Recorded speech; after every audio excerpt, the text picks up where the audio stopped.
Essa é a parte de número 2, referente ao assunto Evangelho de Fariseus.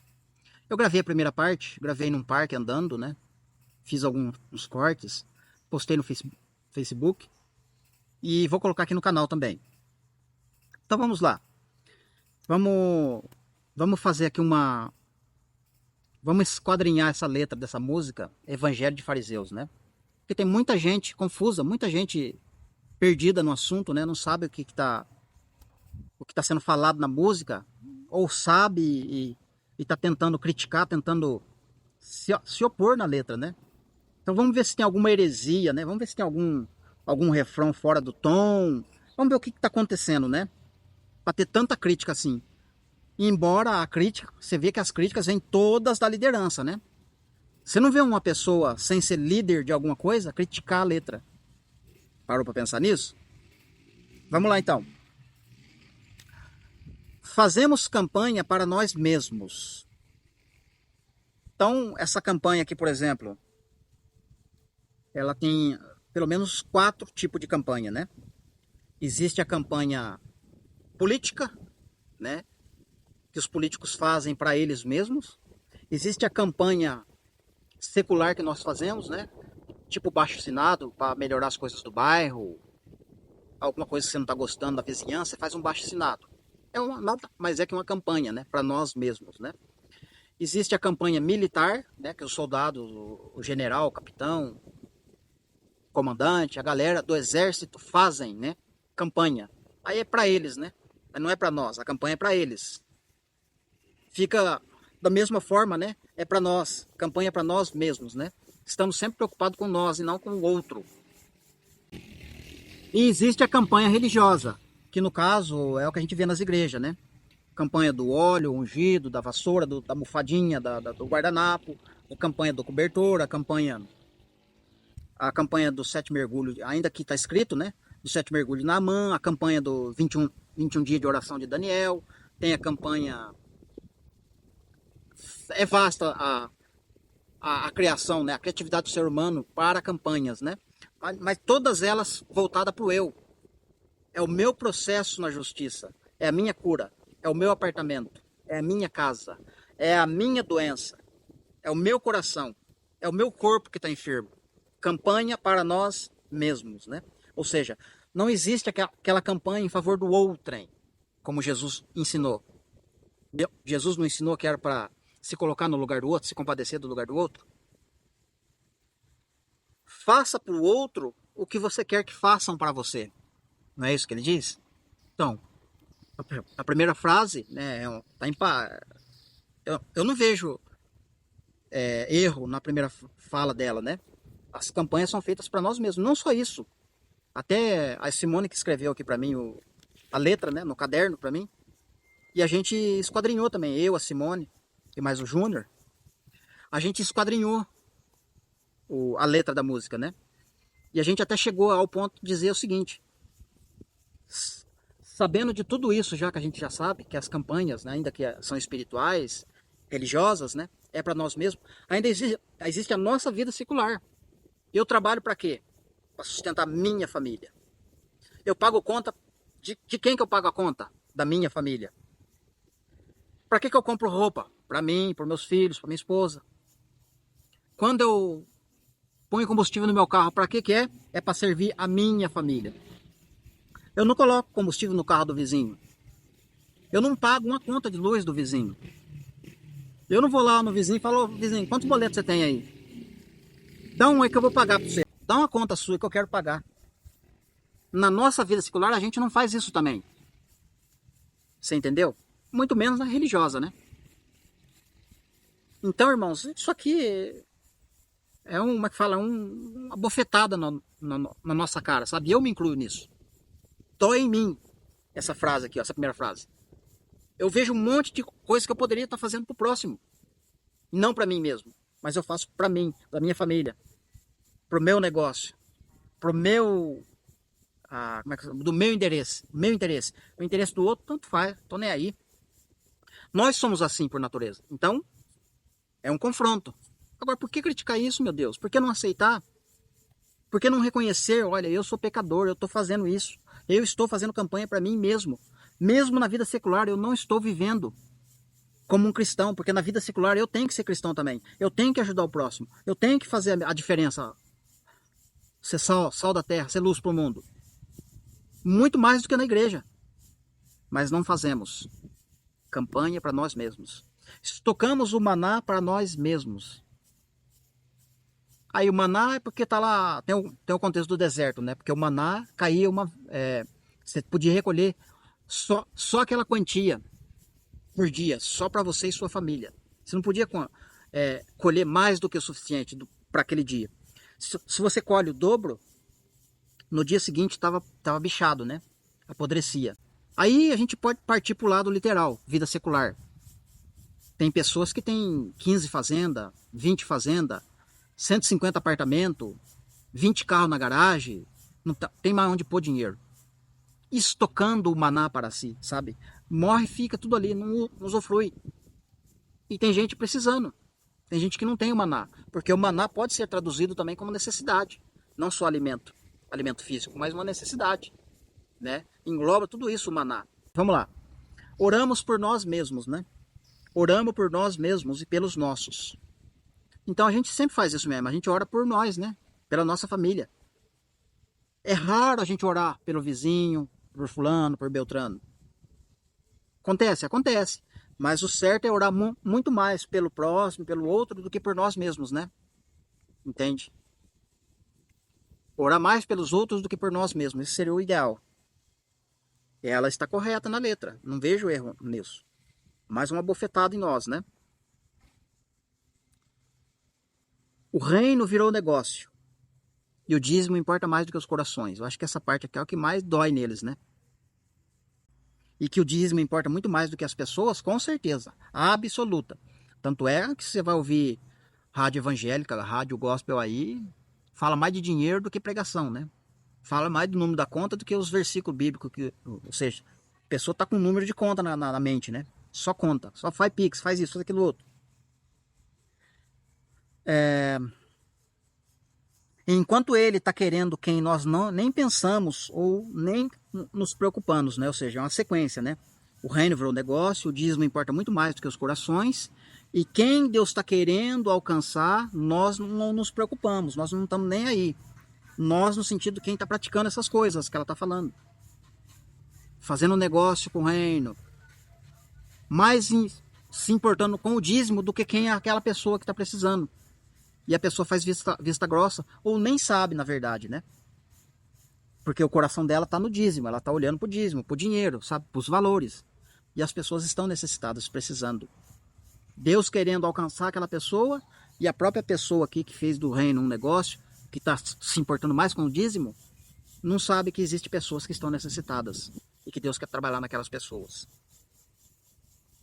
Algum erro até aqui? Você é contra isso que eu estou falando? O que está escrito? Oramos errados há séculos. Dias e horas, anos, nos afastamos. Com certeza. Até aqui eu não vejo erro, porque se a nossa oração está centrada no eu, e a gente, assim há séculos, é verdade. É claro que você tem que fazer uma separação aqui, né? E ela faz isso aqui muito bem. E quem está lendo, quem está ouvindo, tem que fazer isso, tem que saber isso. Tem que ter discernimento das coisas, sabe? Tem que ter discernimento. Você sabe que existe uma falsa e uma verdadeira. Você sabe que existe o corrupto e o santo. Quem é santo não está metido nisso aqui. A pessoa sabe. Mas o corrupto, ele está até o pescoço. Você tem que saber separar as coisas. Ah, um evangelho de fariseu. Cada um escolhe o seu. Se inflamam na bolha do sistema. Um evangelho de fariseu. Mas qual que é o evangelho de fariseu? O evangelho que está praticando essas coisas. E cada um escolhe o seu evangelho. Tem o evangelho da Lagoinha, tem o evangelho da Batista, tem o evangelho da Congregação Cristã, tem o evangelho da Adventista, tem o evangelho da Testemunho de Jeová, tem o evangelho dos Mormons, tem o evangelho do Espírita, tem o evangelho da Católica, tem o evangelho da Satanista, sabe? Só que eu lembrei que foi 10, mas tem mais. Você sabe que tem mais. Deus é amor, Assembleia de Deus, Cristo foi ali, já volta. Aí tem um monte, tem um monte. Cada denominação tem um evangelho diferente. Cada denominação tem um evangelho diferente. E todas elas, é engraçado isso, cada um procura o seu, né? Cada um escolhe o seu evangelho fariseu. Porque todos os evangelhos são fariseus, porque eles escolhem os seus e ainda querem arrebatar multidões. Tem que congregar, tem que vir aqui, senão não é igreja. Se não fazer parte desse negócio aqui, se você não fazer parte desse evangelho, você não é igreja. Fariseu. Com certeza. Agora, em contraste, existe o evangelho de Jesus. O evangelho de Jesus não tem CNPJ. O evangelho de Jesus não se preocupa com dízimo. O evangelho de Jesus não faz campanha voltado para si. O evangelho de Jesus não, como é que fala? Não estoca maná só para ele, sabe?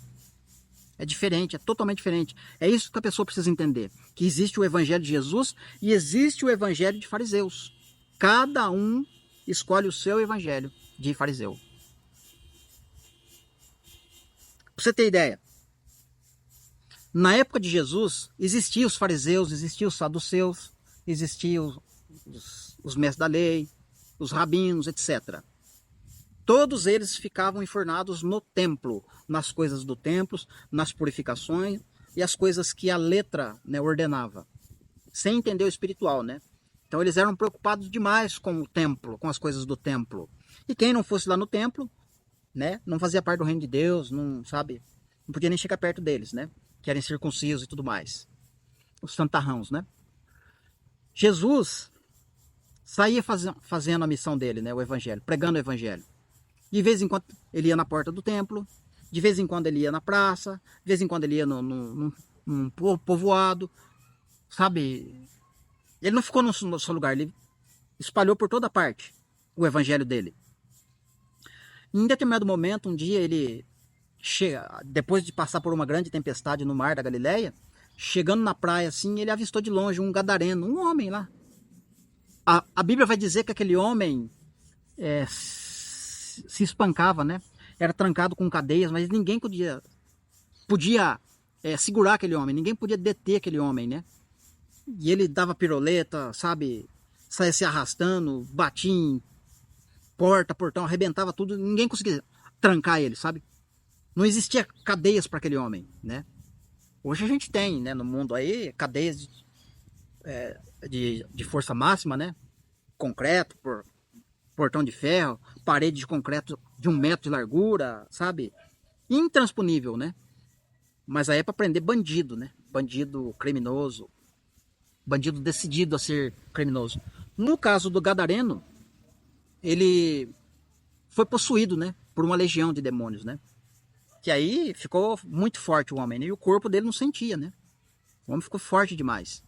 E nada podia deter aquele homem, até quando viu Jesus, né? Jesus pegou, desceu do barco e foi até ele. Então Jesus desceu do barco, desembarcou, foi até o gadareno, né? Nada podia deter aquele homem. As cadeias não podiam rompê-lo, ele se machucava, sabe? Se alguém chegasse perto dele, ele machucava a pessoa. Ninguém conseguia prender aquele homem. E aí Jesus foi lá e libertou aquele homem, né? Jesus libertou aquele homem. Mas e os fariseus estavam onde? Lá no templo. Fazendo campanha para nós mesmos, orando por nós mesmos, arrecadando dízimos para nós mesmos. Mas Jesus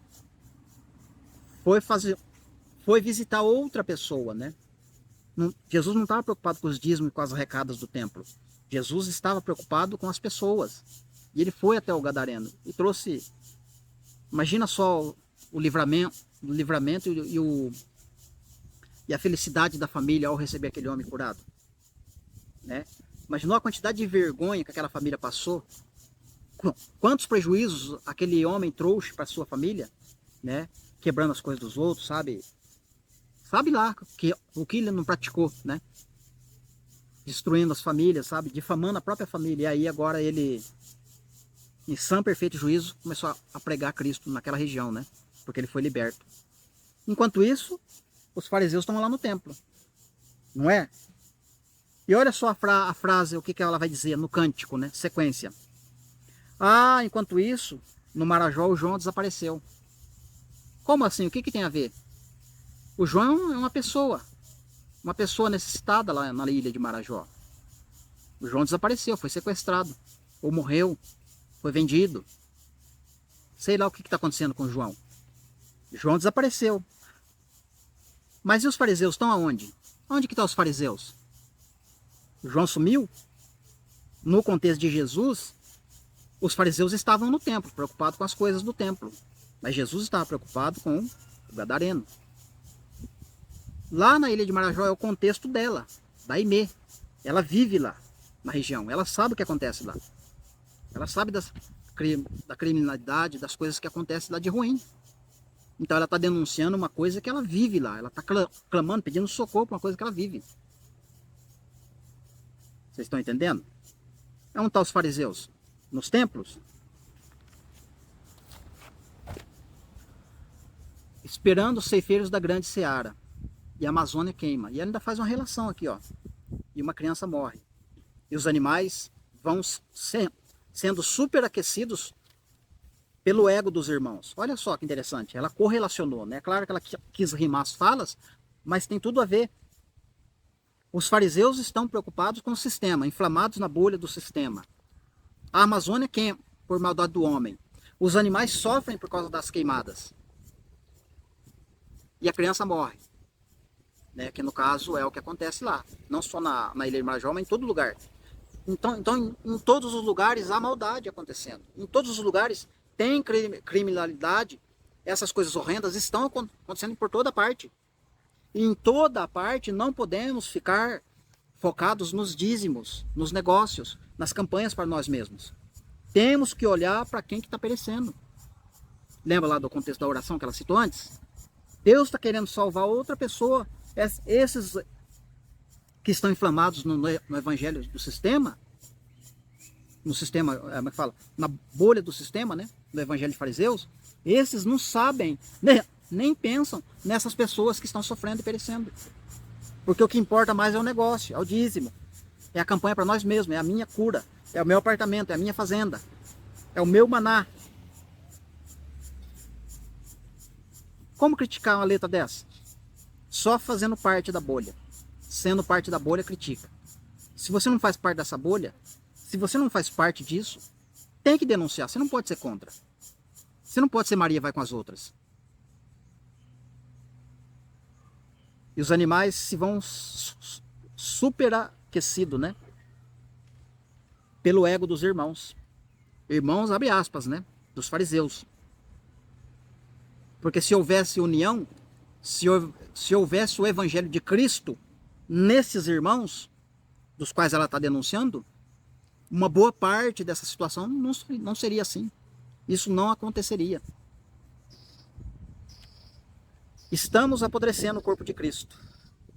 O sangue não está circulando, o sangue está coagulando. É mais verdade ainda. E aqui, inclusive, que muitos, né, vão criticar. Como que nós vamos apodrecer o corpo de Cristo? Nós estamos pregando o evangelho, nós estamos fazendo a missão, nós estamos fazendo acontecer com os dízimos, né? Paga missionário, sustenta missionário, faz isso, faz aquilo outro. Como que a gente está apodrecendo o corpo de Cristo? Apodrecendo no sentido de fazer parte das coisas. Quem está pregando o evangelho, quem está pregando o evangelho e pagando o preço, com o coração realmente voltado para o evangelho de Cristo, não se enquadra nisso aqui. Esse tipo de pessoa não está apodrecendo o corpo de Cristo. Está o quê? Cuidando para que o corpo de Cristo não apodreça. Ao oposto. Você tem que entender que existe dois tipos de pessoas aqui sendo citados na letra. Aliás, se você não consegue entender uma letra dessa, olha, fala a verdade, viu? Você é fraco de Bíblia. Fraco. Porque eu vejo as pessoas que não faz parte de igreja nenhuma.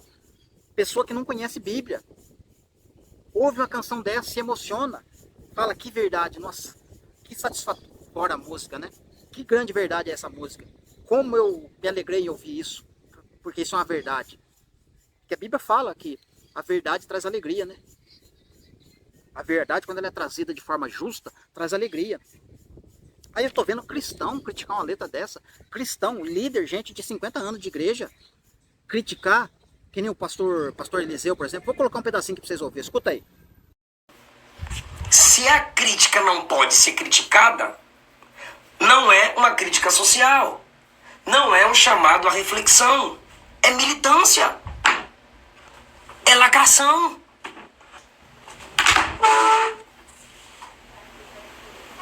Se a crítica social não pode ser analisada,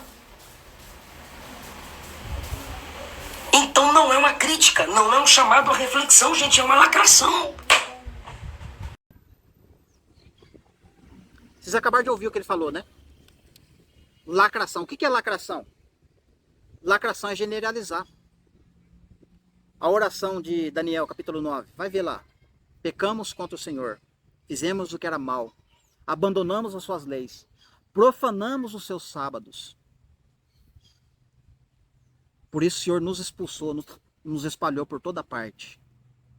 Esdras, Neemias, a mesma oração. Abacuque, a mesma oração. Pecamos contra o Senhor. Fizemos o que era mal perante os seus olhos. Praticamos as obras que o Senhor tinha ordenado que não praticássemos, mas praticamos. Fizemos o que era mal aos seus olhos. Nos perdoa. Todos eles estão praticando, então, a lacração. Todos os profetas, inclusive Jesus. Perdoa as nossas dívidas e aos nossos devedores, né? Eu não lembro como que está lá agora a oração. Mas o próprio Jesus se coloca no lugar, entende? Perdoa nosso pecado. Dai-nos o pão nosso de cada dia. O próprio Jesus cometeu a lacração, porque ele também se inclui. Ele se coloca no lugar, ele veste a camisa. A carapuça serve para ele também. Mesmo sem pecado. Agora, o que tem pecado não quer vestir a carapuça? Que tipo de cristão que você é? Só se esquivando? Só se esquivando das flechadas?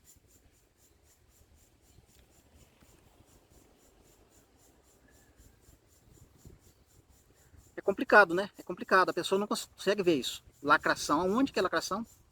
E é pastor de milhões de seguidores, né? Não consegue entender uma mensagem dessa? Pelo amor de Deus.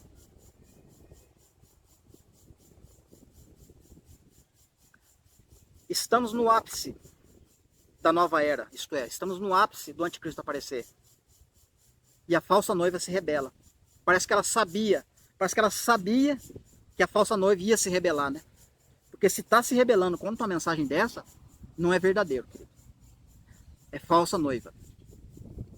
Porque a verdadeira noiva, ela veste a camisa. Ela se coloca em condição. Aliás, se você entender o contexto das duas testemunhas, lá de Apocalipse 11, é isso que elas estão fazendo. Vão se humilhar e se vestir em pano de saco. Isto é, se colocar no lugar das pessoas que estão perecendo no corpo de Cristo. Porque se as duas testemunhas não se levantar desta forma, né, é claro que está profetizado e vai acontecer dessa forma. Mas o que seria do corpo de Cristo? Se ninguém intercedesse de forma se colocando no lugar. Eu sou pecador, eu errei. Mesmo não sendo pecador, mas a pessoa está num nível tão alto de espiritualidade, de aproximação de Deus, o coração dela vai se encher de compaixão e de amor ao próximo, que ela vai se jogar no chão, cobrir a cabeça de cinza, vestir pano de saco, andar descalço na rua e pedir perdão em alta voz para Deus ter misericórdia do povo dele. É isso que as duas testemunhas vão fazer. As duas testemunhas vão lacrar definitivamente o mundo inteiro. Vão lacrar o mundo inteiro.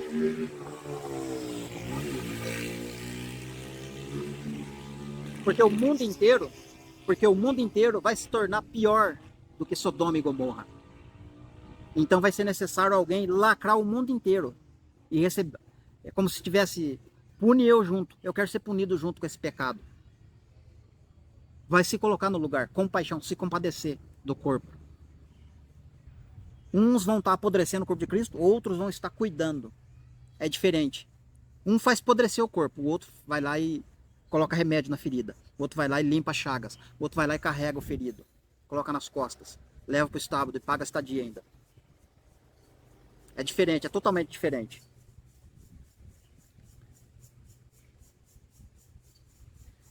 Estamos no ápice da nova era. E a falsa noiva se rebela contra o noivo que espera um caráter cristão. Jesus espera um caráter cristão. Ou não espera?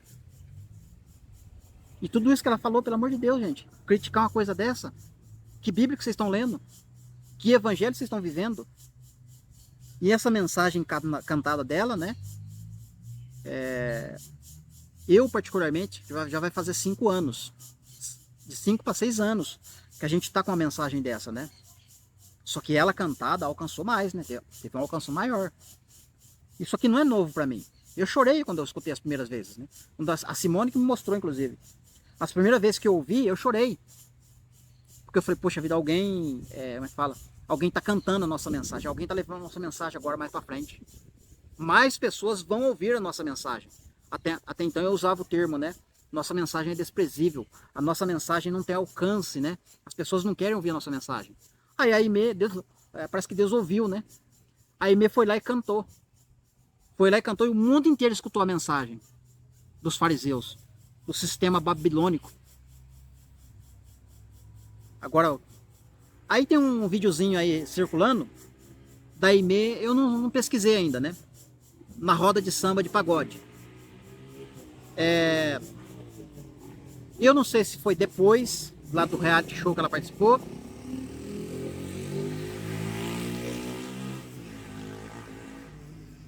Eu não sei se foi depois do reality show que ela participou ou se foi uma gravação antiga. Porque eu andei assistindo algumas lives dela antes dela ir pro reality show. Para ver que tipo de mensagem que ela prega, qual é a vida secular que ela leva, sabe? Eu andei fazendo umas pesquisas, né? Para ver se eu via vestígio de que tipo de mensagem que ela estava ouvindo, né? Eu ainda não encontrei as mensagens de pregação, né? Mas sim, eu me identifiquei na questão das colocações da letra, né? Como ela tá vendo a Babilônia, como ela tá enxergando essa Babilônia, tanto a espiritual quanto a física, né? Ela tá denunciando as duas, inclusive. Só que esse videozinho circulando dela, eu tô desconfiado que é antigo. Eu ainda não encontrei a fonte, né? Eu tô desconfiado que é antigo, né? Antes do pessoal elevar essa música, né? De Deus exaltar ela, vamos dizer assim. E aí as pessoas ficam usando esse videozinho para dizer que ela não é espiritual, para que não, ela ó, fazendo festa, né? O João tá morrendo lá na Marajó, mas ela tá sambando. Então é um momento, inclusive, e outra, ritmo não define. É um momento que o pessoal do samba quis cantar a música dela lá um pouquinho, que eles conheciam. Ela vai falar que não. Qual que é o problema disso? Que se ela estava junto ali, ela ia ficar quieta. Ela vai ficar quieta. Se ela conhece a letra é dela, inclusive, é uma honra para ela. Agora, só porque tá no samba, quer dizer que quando ela tá cantando triste, ela tá sendo sincera, ela tá falando de Deus. E quando ela tá sorrindo, se divertindo, ali com alguns amigos, eu não sei quem são aquelas pessoas, quer dizer que a mensagem não é verdadeira. O que ela falou, então, o que ela escreveu, não é verdade. Isso é hipocrisia, querido. Não existe isso. Mas vamos lá. Então, o noivo espera um caráter cristão, né? No caso da igreja verdadeira, da noiva verdadeira. Porque a noiva falsa se rebela. Ela vai se rebelar até o fim. Porque ela não vai aceitar, com certeza. Ela se rebela, né? Bate na emenda, não tem jeito. Ela vai reagir. O cristão autêntico, quando ele recebe uma repreensão, ele se alegra. Ele abaixa a cabeça, me perdoa, meu Deus, eu precisava ouvir isso. Obrigado por essa exortação. Obrigado por essa correção. O cristão autêntico gosta de ser repreendido. Ele gosta de exortação. E ele recebe a carapuça. Agora, se rebelar, se revolta e quer rebater, quer esquivar, é porque tem coisa ali. Não é verdadeiro, não é autêntico. Porque o autêntico, ele recebe a repreensão, porque ele sabe que a repreensão vem do alto, não vem do pequenino. Mas o rebelde, ele olha para a situação. Deixa eu ver quem é que está repreendendo. Onde que ele mora? Com quem que ele mora? O que que ele faz? Para medir, sabe? O parâmetro deles medirem uma repreensão depende da pessoa. Se for um governador, se for um presidente, se for alguém de posição me repreender, eu acho que eu vou receber melhor do que um morador de rua me repreender. Que mentalidade, que mentalidade. Rebela. A igreja falsa se rebela. Há um evangelho de fariseus, cada um escolhe o seu. E se inflamam da boia do sistema. Aí ela volta pro refrão, né? Então, queridos, finalizei aqui. Finalizei aqui a explicação, né? Vamos dizer, o estudo da música. Então é uma canção que está levando adiante a mensagem, né? Para derrubar a Babilônia. E eu tenho certeza que Deus vai levantar mais pessoas, né? Pessoas que têm o dom para cantar e compor música e escrever músicas mesmo que denunciem a Babilônia, né? Porque olha só o poder de alcance de uma música, né? Olha o poder de alcance de uma música. Não que a pregação, as explicações não tenham alcance. Tem. Mas na música, né? É uma ferramenta muito forte. Muito forte mesmo. Então eu gostei da canção, gostei da letra, gostei demais, vibrei muito. Tanto é que eu gravei 2 vezes, né? Gravei a primeira e essa é a segunda parte. Então é isso aí, meus queridos. Fiquem na paz do Senhor Jesus. Deus abençoe. E até a próxima gravação, permitindo Deus.